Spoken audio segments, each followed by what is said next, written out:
बिस्मिल्लाहिर्रहमानिर्रहीम। MDK physics के lecture number 20 और हमारा आज का जो लेक्चर वो फर्स्ट ईयर का जो कोर्स है उसका लास्ट चैप्टर है।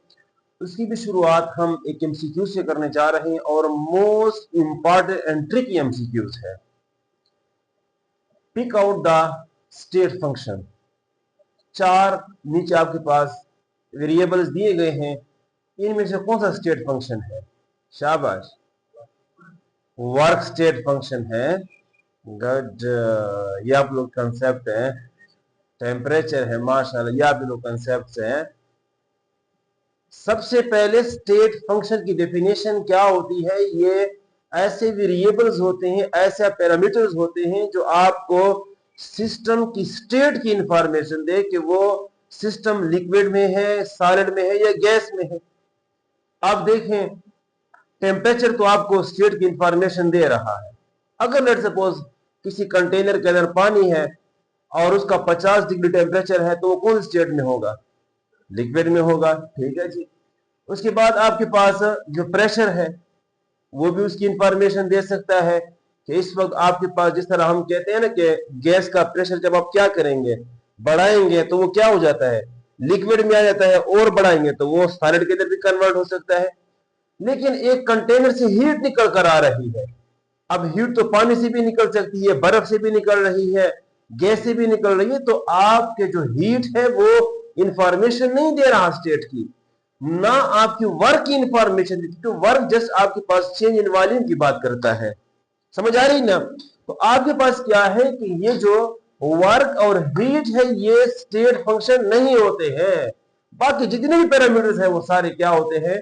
स्टेट फंक्शन होते हैं। चाहे वो टेम्परेचर है, चाहे वो प्रेशर है, चाहे वो वॉल्यूम है, वगैरह वगैरह। बात समझ आ रही है? इन दो को आपने सेलेक्ट कर लेना है कि ये स्टेट फंक्शन नहीं है, क्योंकि ये आपको सिस्टम की स्टेट की इंफॉर्मेशन नहीं देते हैं। बात समझ आ गई है? तो बहुत कमजोर कंसेप्ट है, हीट एंड थर्मोडायनेमिक्स के हवाले से इसको जरा स्ट्रांग करने की कोशिश करते हैं। तो सबसे पहले हमारे पास चैप्टर का नाम है हीट एंड थर्मोडायनेमिक्स। आपके पास एक सिस्टम है। सिस्टम तो जानते हैं ना क्या होता है सिस्टम? सिस्टम आपके पास यूनिवर्स का वो हिस्सा होता है जिसको आप ऑब्जर्व करते हैं, जिसको आप स्टडी कर रहे होते हैं। ठीक है, मतलब आप यहां पर एक देग बना रहे हैं तो देग क्या है? आपकी सिस्टम है। काशा समझ नहीं आ रही होगी? ठीक है, तो हम क्या करेंगे शाबाश? Part of universe which is under investigation। इस सिस्टम की फिर तीन टाइप्स है। शाबाश, कौन कौन सी है? ओपन सिस्टम, क्लोज सिस्टम और आइसोलेटेड सिस्टम। अब आपने यहां पर इस सिस्टम के अंदर क्या है, कोई पार्टिकल्स नहीं हुए हैं, और लेट सपोज वो आपके जो पार्टिकल्स हैं हम कहते हैं ये वाटर के पार्टिकल्स हैं। ठीक है बच्चे? तो इस सिस्टम के जो बाहर दुनिया है उसको क्या बोलते हैं? सराउंडिंग बोलते हैं। और वो लेयर जो सराउंडिंग और सिस्टम को क्या करती है शाबाश? जुदा करती है। उसको क्या बोलते हैं? क्या बोलते हैं? बाउंड्री बोलते हैं। समझ तो आ गई है? तो अगर सिस्टम और सराउंडिंग के दरमियान मास का एक्सचेंज हो, मतलब आप चावल डाल भी सकते हैं, बोटी निकाल भी सकते हैं। बात समझ तो आ रही है ना? हीट दे भी सकते हैं, हीट बाहर सराउंडिंग के पास आ भी सकती है, तो वो कौन सा सिस्टम होगा? ओपन सिस्टम होता है। जिस तरह बेग बन रही होती है ना, तो क्या होगा शाबाश? ये सिस्टम है आपका और ये आपका सराउंडिंग है। मास की क्या होगी शाबाश? एक्सचेंज होगा, और साथ में हीट का भी क्या होगा? अगर एक बार चावल की देग बन गई है तो आप क्या बोलोगे? बस खत्म हो गया। बंद कर दिया। हीट तो आप दे सकते हैं लेकिन आप उससे कुछ निकाल नहीं सकते हैं, उसके अंदर कुछ डाल नहीं सकते हैं। तो क्या होगा हमारे पास, वो क्लोज सिस्टम होगा। मतलब जिसमें क्या होगा शाबाश, हीट की एक्सचेंज हो, और जिसमें कुछ ना हो। आप कहो कि यार ये तो बड़े जालिम लोग, ऐसा ना हो नीचे से हीट इतनी आ जाती है कि वो चावल वगैरह सारे क्या हो जाए, कोयला बन जाएंगे। तो आप क्या कर देंगे उसको, एक लेड का क्या कर लेंगे, लेड, लेड जानते होंगे, शीशा, ठीक है, हम जिसको बोलते हैं, उसकी यहां पर बाउंड्री बना देंगे। वो ये क्या करता है, ना आपकी हीट को बाहर जाने देगा, ना सराउंडिंग की हीट को अंदर आने देगा। तो इसको क्या बोलेंगे, आइसोलेटेड सिस्टम। आइसोलेटेड का मतलब क्या होता है, जिसका आपके पास आइसोलेट हो गया, जिसका लेना देना खत्म हो गया है। बात क्लियर हो गई जी।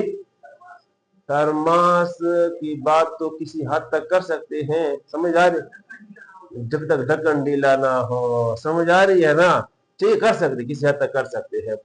अब हम क्या करते हैं कि हीट को डिफाइन करते हैं। तो हीट को हम दो अंदाज में डिफाइन करेंगे। पहला अंदाज क्या है कि इस सिस्टम के अंदर जो आपके पास पार्टिकल्स मौजूद है ना, इनकी जितनी भी पार्टिकल्स हैं, तमाम पार्टिकल की एनर्जी का आप क्या कर दो, सम कर दो, तो उसको क्या बोलते हैं, हीट बोलते हैं। मतलब हीट जितने भी पार्टिकल्स हैं उनकी काइनेटिक एनर्जी का क्या कर लोगे, बात यह है काइनेटिक एनर्जी से ले रहा हूं, ठीक है। तो क्या होगा हमारे पास, हीट क्या है, सम of all kinetic energies of particles in a system, या the energy which flow from hard body, ठीक है जी, toward a colder body, energy flow from hot body towards colder body। Heat को जाहिर किया जाता है Q से, जिसकी बहुत सारी हमने चैप्टर में इक्वेशनें पढ़नी है, आपके सामने आ जाएगा। लेकिन सबसे पहले हीट की आपको डेफिनेशन समझ आ गई है। इसका यूनिट होता है जॉल भी होता है, इसका यूनिट कैलोरी भी होता है। अब जॉल तो इसका ऐसा यूनिट भी कह सकते हैं इसको, लेकिन जो इसका स्टैंडर्ड यूनिट है वो कैलोरी है। और कैलोरी को डिफाइन कैसे किया जाता है कि आप पानी को लेते हैं, क्या करते हैं, पानी को लेते हैं और पानी को कितनी हीट दी जाए कि वो 14.5 डिग्री सेंटीग्रेड से 15.5 डिग्री सेंटीग्रेड में उसका टेम्परेचर रेज कर जाए। So 1 calorie is actually heat required to raise the temperature of water from 14.5 degree to 15.5 degree. बात समझ तो आ गई है। ये सिर्फ इसी रेंज को कहते हैं, ये कैलोरी की डेफिनेशन है, ठीक है। तो हम इसको कहते हैं 1 calorie, calorie is equal to 4.18 joule. ये इसके कन्वर्जन रिलेशन है। 1 कैलोरी आपके पास 4.18 जॉल होता है। आपने कभी देखा होता है बिस्किट वगैरह का पैकेट, उसके ऊपर लिखा होता है कि एक बिस्किट खाने से आपको इतनी कैलोरी मिल सकती है, मतलब इतनी हीट आपको मिल सकती है। समझ आ रही है कि नहीं आ रही है। बिस्किट खाने से क्या होता है, ठंड खत्म होती है ना, रोटी खाने से क्या होती है, ठंड खत्म होती है, ठीक है जी, गुड। अब क्या करते हैं शाबाश, CALORI, कैलोरीओ मीटर। ये क्या होता है, device to measure the heat, system ने कितनी हीट एब्जॉर्ब की है। अब ये डायरेक्ट काम नहीं करता है, ये टेम्परेचर पे काम कर रहा होता है। समझ तो आ रही है ना। मतलब आप क्या करेंगे शाबाश, ये आपका कंटेनर होगा बच्चे, उसके अंदर आपने लगाया होगा थर्मोमीटर बच्चे। आप थर्मोमीटर जितनी रीडिंग रिकॉर्ड करेगा ना, delta Q is equal to M C delta T. ये अगर पानी है, अब देखें हीट की रीडिंग कब कैलोरीमीटर करेगा, जब मास का पता होगा कि यार उसका इतना पानी का मास है, स्पेसिफिक हीट तो आपको पता है पानी की है और कितना उसका हीट है रेज हुआ है। तो कैलोरीमीटर जो है ये आपके पास हीट की मेजरमेंट करता है, लेकिन डायरेक्ट मेजरमेंट नहीं करता है। ये आपके पास थर्मोमीटर का मोहताज होता है, उसी की रीडिंग को ये क्या करता है, कन्वर्ट करके दे रहा होता है। बात समझ तो आ गई है? गुड, कोई परेशानी तो नहीं है। अब क्या करते हैं शाबाश, टेम्परेचर। टेम्परेचर को भी दो अंदाज में डिफाइन करेंगे और इन दोनों को डिफाइन करने के बाद ही हम इस टॉपिक की डेफिनेशन की तरफ आएंगे कि हीट एंड थर्मोडायनेमिक्स होती क्या है। देखिए हम पहले से एक सीन उसके लिए बना रहे हैं, सीन के बाद फिर हम इसको डिफाइन करेंगे। तो टेम्परेचर क्या होता है कि अगर आपके पास ये सिस्टम है और उसके अंदर जितने भी पार्टिकल्स हैं, उन पार्टिकल्स की जो काइनेटिक एनर्जी है उसका अगर आप एवरेज ले लेते हैं, तो एवरेज काइनेटिक एनर्जी हमारे पास क्या बन जाती है, टेम्परेचर बन जाता है। तो what is temperature?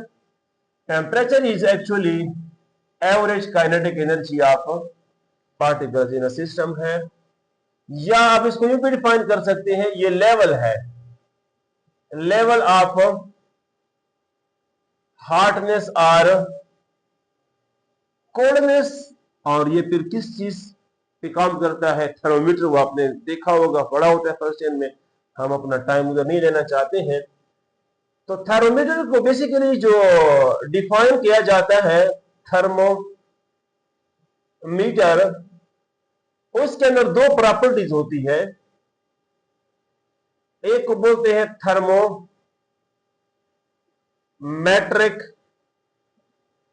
Property and second one is the temperature scale. किसी भी थर्मोमीटर की जो डिजाइन होता है वो एक ग्लास का ट्यूब होता है, जिसके अंदर आप एक ऐसा मटेरियल इस्तेमाल करते हैं जो मटेरियल बाहर की वेरिएशन के साथ वेरिएशन शो करे। और इस मकसद के लिए हम यहां इस्तेमाल करते हैं मरकरी। अब सवाल यह है कि मरकरी ही क्यों किया जाता है, बाकी चीजें खत्म हो गई। शहद क्यों इस्तेमाल नहीं कर सकते हैं, पानी क्यों इस्तेमाल नहीं कर सकते हैं? तो मरकरी की कुछ ऐसी टिपिकल प्रॉपर्टीज होती है जिसकी वजह से हम क्या करते हैं, इसको यहां इस्तेमाल करते हैं। पहली प्रॉपर्टी क्या है, ये चिपकता नहीं है। समझ आ रही है? दूसरी प्रॉपर्टी ये है कि इसका जो आपके पास फ्रीजिंग और इसका जो आपके पास बॉइलिंग का जो रेंज है वो बहुत ज्यादा है।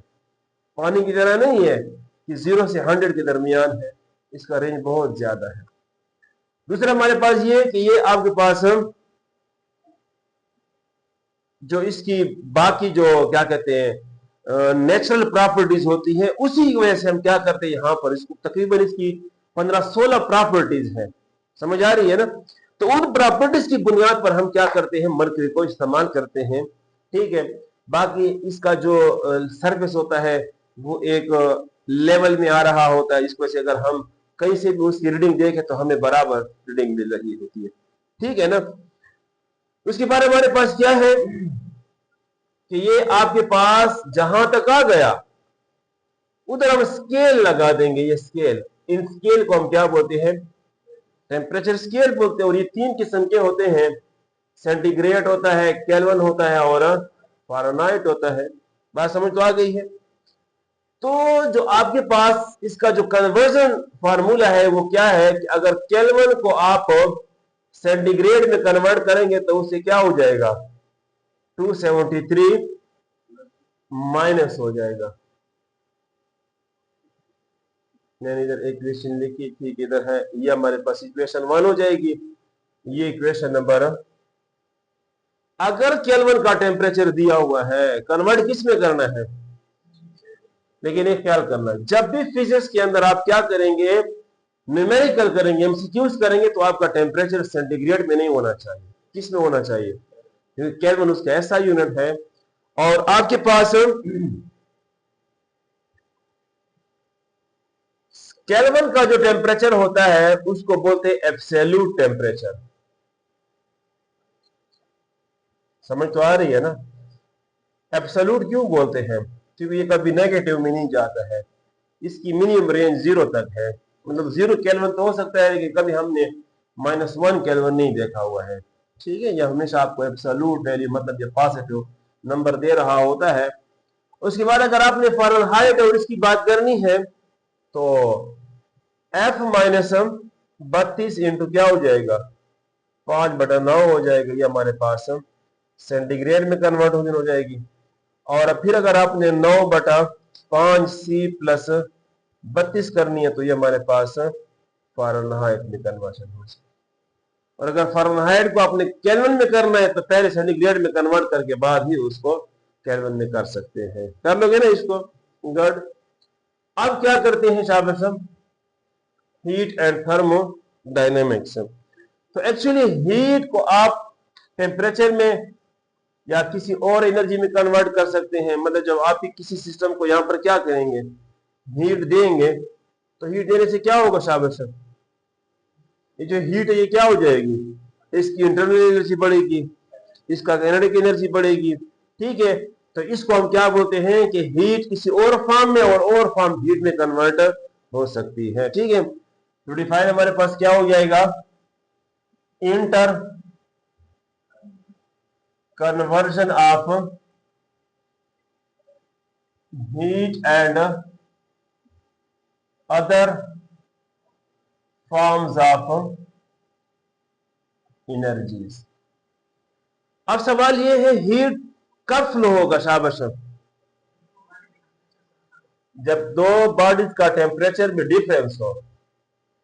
अगर मैं कहता हूं कि लेट्स सपोज ये 50 डिग्री पर है और ये भी किस पर है, 50 डिग्री पर है, तो आपके पास हीट फ्लो होगी। इसको बोलते हैं thermal equilibrium.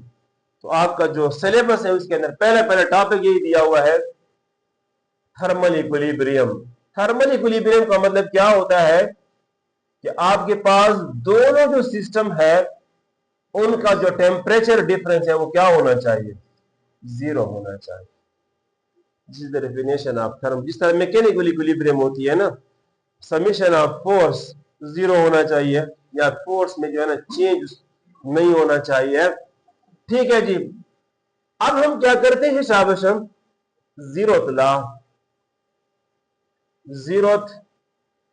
Law of thermo dynamics.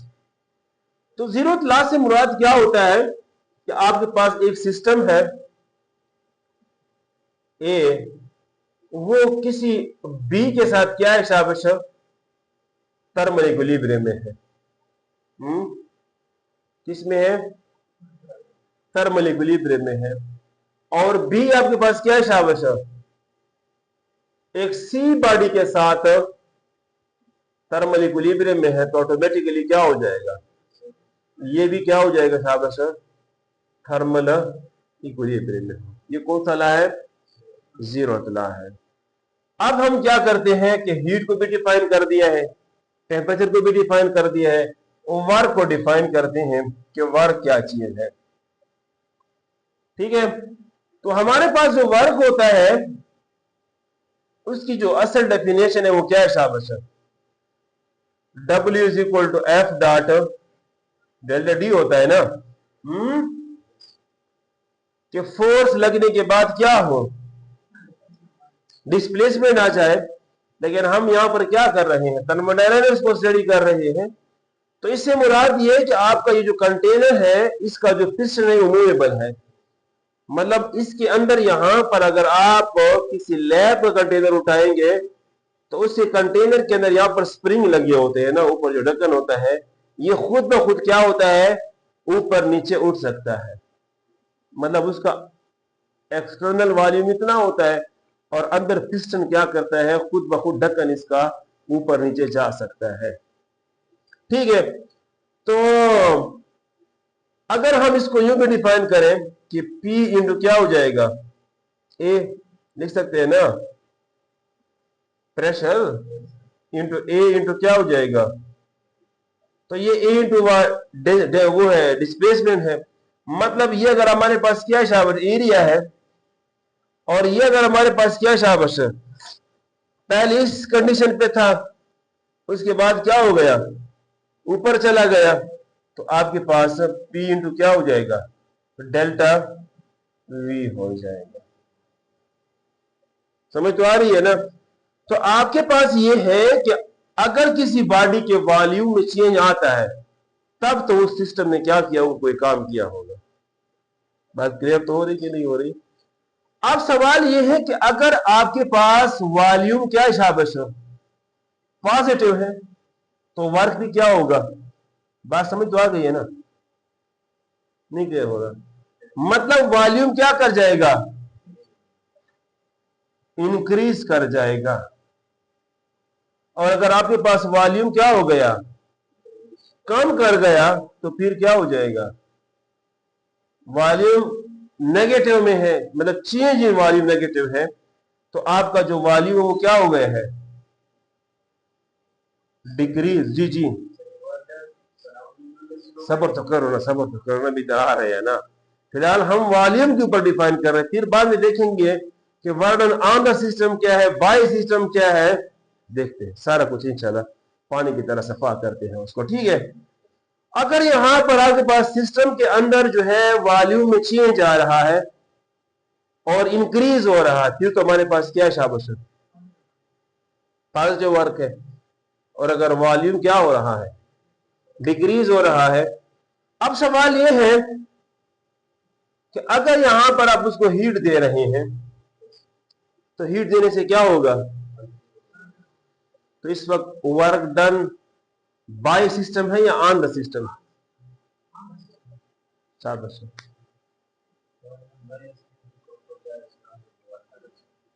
जी, कैसे ऑन द सिस्टम,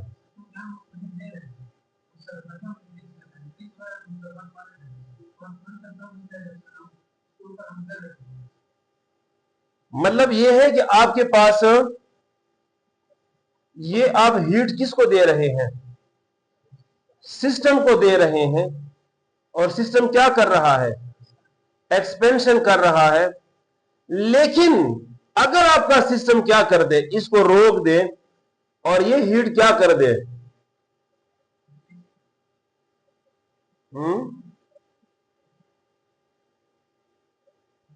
मतलब आपके पास क्या है शाबाश, हीट क्या हो रही है, रिलीज हो रही है, तो इस वक्त वर्क क्या होगा शाबाश। अगर आपको मैं थोड़ी सी किसी चीज को जो है ना फर्स्ट लॉ से ही एक्सप्लेन कर दूं, फर्स्ट लॉ से आपको इंशाल्लाह सही समझ आ जाएगा। ठीक है ना, first law of thermo dynamics. First law की स्टेटमेंट तो आप लोग को पता होगी क्या होती है, कि अगर आप किसी सिस्टम को क्या कर रहे हैं, हीट दे रहे हैं,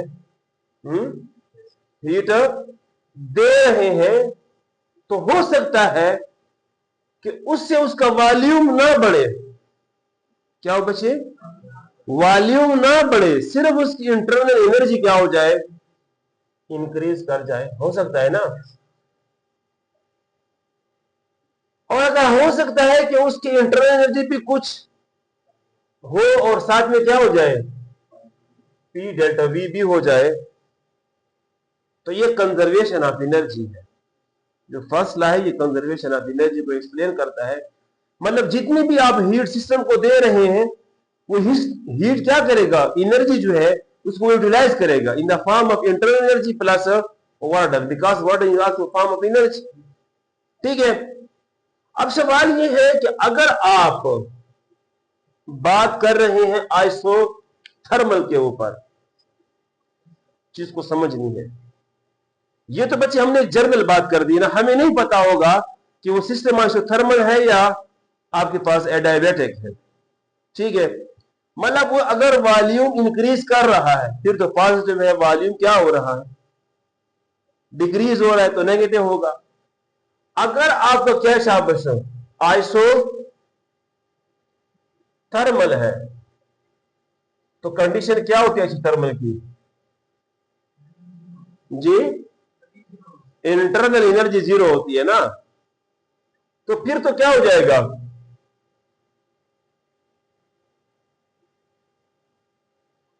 अगर सिस्टम की हीट बढ़ रही है, सुने जरा यहां पर, सिस्टम की हीट क्या है, मतलब पहले उसके पास हीट कम थी, बाहर से उसने हीट ले ली, फिर तो वर्क क्या होगा,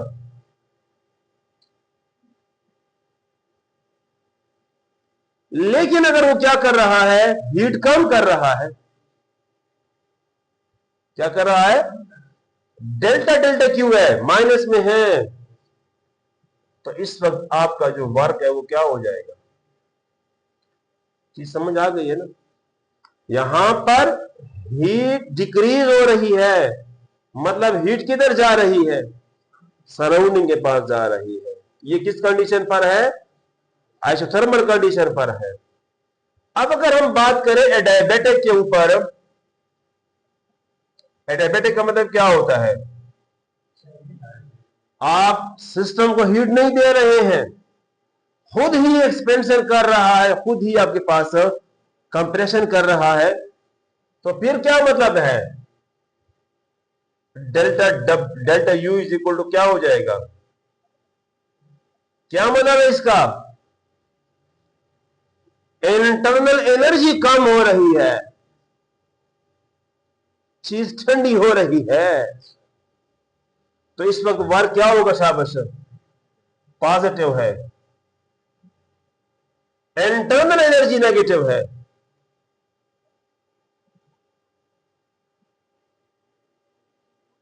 मतलब आपके पास सिस्टम ऐसा है, एक्सपेंशन कर गया, मतलब चीज ठंडी हो गई, समझ तो आ रही है ना, तो वॉल्यूम तो इंक्रीज कर गया ना, समझ नहीं आ रही बात। देखिए आपके पास ये कंटेनर था ना बच्चे, ये कंटेनर था आपके पास, बाहर से हीट नहीं दे रहे हैं, उसकी कुछ ना कुछ टेम्परेचर था, मतलब उसकी वजह से उसकी क्या था शाबाश, इंटरनल एनर्जी थी उसकी, तो अगर वो ऊपर जाता है तो वो चीज क्या हो जाती है, ठंडी हो जाएगी, उसकी जो इंटरनल एनर्जी वो क्या हो जाएगी, कम हो जाएगी, तो चेंज क्या हो जाएगा, नेगेटिव में चला जाएगा। समझ तो आ रही है ना। लेकिन जी, जी बच्चे आप हीट नहीं निकाल रहे हैं ना, हीट निकाल नहीं रहे हैं बच्चे, निकाल नहीं रहे, अंदर ही सारी बात। देखो ना, हम बात कर रहे हैं एडियाबेटिक के ऊपर, ऊपर की बात नहीं कर रहे हैं। इंटरनल एनर्जी यूज हुई है, किस फॉर्म में यूज हुई है, in the form of expansion हुई है। बात क्लियर हो रही है कि नहीं हो रही। लेकिन अगर हमारे पास क्या शाबाश, चीज नीचे आई है तो वो चीज गर्म हो जाएगी, तो फिर क्या होगा शाबाश, ये क्या हो जाएगा, पॉजिटिव में चला जाएगा, और वो क्या हो जाएगा, अगर डायबिटिकली चीज क्या कर रही है, एक्सपेंड कर रही है, तो फिर तो आपके पास क्या है, इंटरनल एनर्जी नेगेटिव होगी, लेकिन वर्क क्या होगा। लेकिन अगर वो डायबिटिकली क्या कर रही है, कंप्रेशन कर रही है, तो इंटरनल एनर्जी क्या होगी उसकी, पॉजिटिव होगी, इंक्रीज होगी, जबकि वर्क क्या होगा, वो नेगेटिव होगा। अब इधर बात करते हैं, अगर आइसोथर्मली वो क्या कर रहा है, एक्सपेंशन कर रहा है, तो आइसोथर्मली का मतलब क्या है शाबाश, मतलब उसका हीट भी इंक्रीज कर रहा है और वर्क भी क्या है शाबाश, पॉजिटिव में है। लेकिन अगर वो आइसोथर्मली क्या कर रहा है, ये क्या है बच्चे हमारे पास, ये आपके पास एक्सपेंशन है ना, और ये हमारे पास क्या है शाबाश,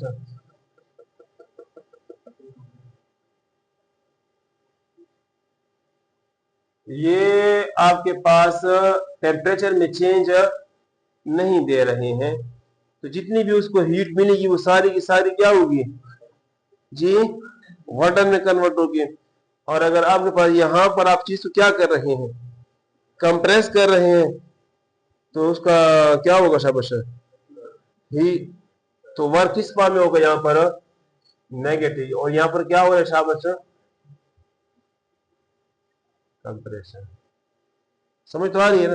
लेकिन अब सवाल यहाँ पर वही